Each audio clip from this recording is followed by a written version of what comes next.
of how important it is to know all the tricks and the trades of internet searching. Well, Uh-huh. I've just started. I love it when you talk retro, and I'm enjoying that very much too. Why did you decide to write that? Was it just a natural following the quote verifier?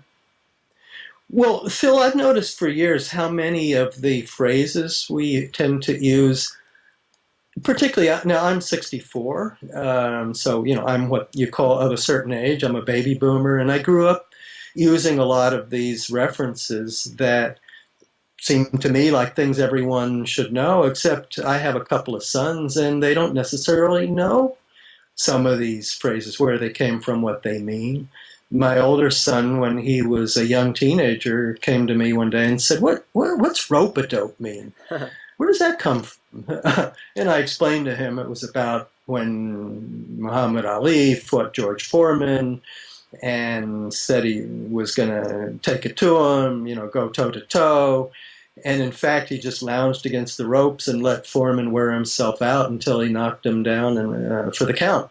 That was where rope-a-dope came from in the mid 1970s. My younger son came up to his mother one day. This son was born just about the time of the world's major nuclear disaster at Chernobyl in Ukraine. And when he was in middle school, he came up to his mom and he said, Mom, who is this Cher Noble that I keep hearing about? Uh, and, I just kept noticing this over and over again, standing in line at a sporting goods store around the holidays and hearing a kid, I don't know, 8, 10 years old, say to his mother, Mommy, if I'm bad, will Santa Claus put coal in my stocking? And the mother says, he most certainly will. And the boy goes, oh. And then he says, Mommy, what's coal? And so you stop and think, Phil, you and I know where these things come from, but younger people don't, and immigrants don't necessarily. So I began to think there might be an use for a book that explained the origins of these, what I call retroterms, and I love it when you talk retro was the result. Now, you just mentioned a very important point, immigrants. Now, we Yes. assume that people in this country know such phrases, but how in the world can someone from another country come and be deluged with all of these phrases that on the surface make no sense, that it just must make their head spin? Yes. Well, exactly. And that was the whole point of I love it when you talk retro. One of the people I interviewed for the book is a woman named Michelle Gordon, who did a little research project when she was a graduate student at Harvard.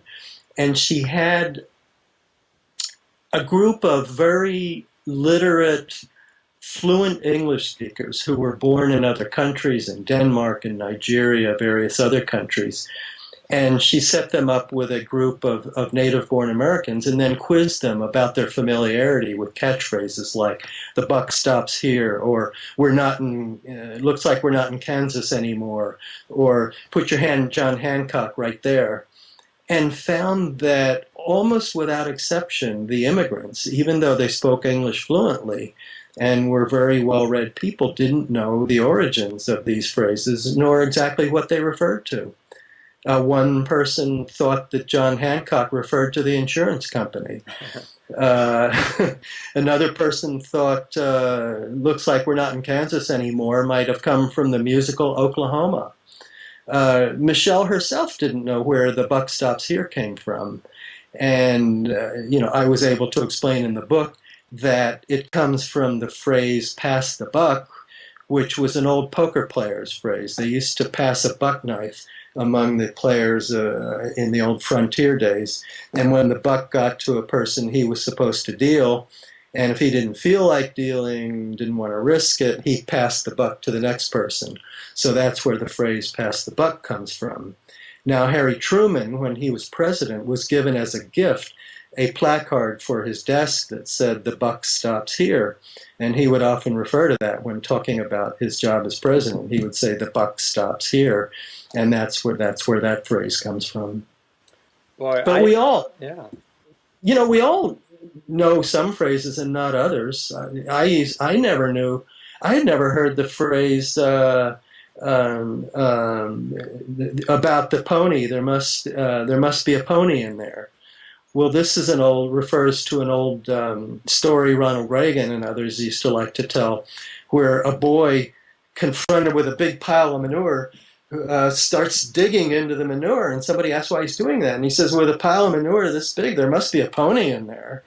And Reagan would use that as an example of unwarranted optimism. I'd never heard that phrase, and I only found out what it meant when I did my research for I Love It When You Talk Retro. I had never heard that phrase either, and it's true that we think that we know all the phrases that we should know, but every so often we meet somebody who has never heard a phrase that we thought everybody knows, or Of vice course. versa. Sure. Somebody uses a phrase and I've never heard it before, and how did that gap in our memory come? Speaking of memory, I imagine researching I Love It When You Talk Retro for you was a trip down memory lane. Oh yeah, it was loads of fun to go back, into the old TV shows. You think we refer to somebody's a June Cleaver type of person, or he's like Eddie Haskell, or he was built like Ralph Cramden. All these old TV references. I read in a book recently a woman saying that she wished her mother would Donna Reed over her. I wanted her to Donna Reed over me. Well, this, of course, refers to the pluperfect TV mom, Donna Reed, the mother none of us had and all of us wished we had had. But again, you have to have been familiar. And then you go back into the old radio shows, Fibber McGee's Closet. It was like, people, that was a catchphrase from the 1930s when there was a famous radio character named Fibber McGee who would always open his closet and everything would come clattering out Right. because it was so crowded. Or, gangbusters. We all use the phrase, come on like gangbusters, without realizing, and I didn't realize until I did my research, that this comes from an old radio show called, Gang Busters, about police who broke up gangs of criminals. Well, that's also fascinating. I'm making my way through it now, and just every page is more discoveries. And by the way, I was fortunate enough to have a Donna Reed mom, so I'm very pleased about that. Um, have you found Mine yourself? wasn't. Mine wasn't too bad either. I don't want to malign her. Well, have you found yourself since writing this book just unconsciously using 1930s slang, 1940s buzzwords in your everyday conversation now? Well, I'll tell you what it does do is it makes me feel like I need to stop and explain a lot of them that I would use casually, assuming everyone knew what I was talking about, Yeah. when it turned out they didn't. Let me give you another example.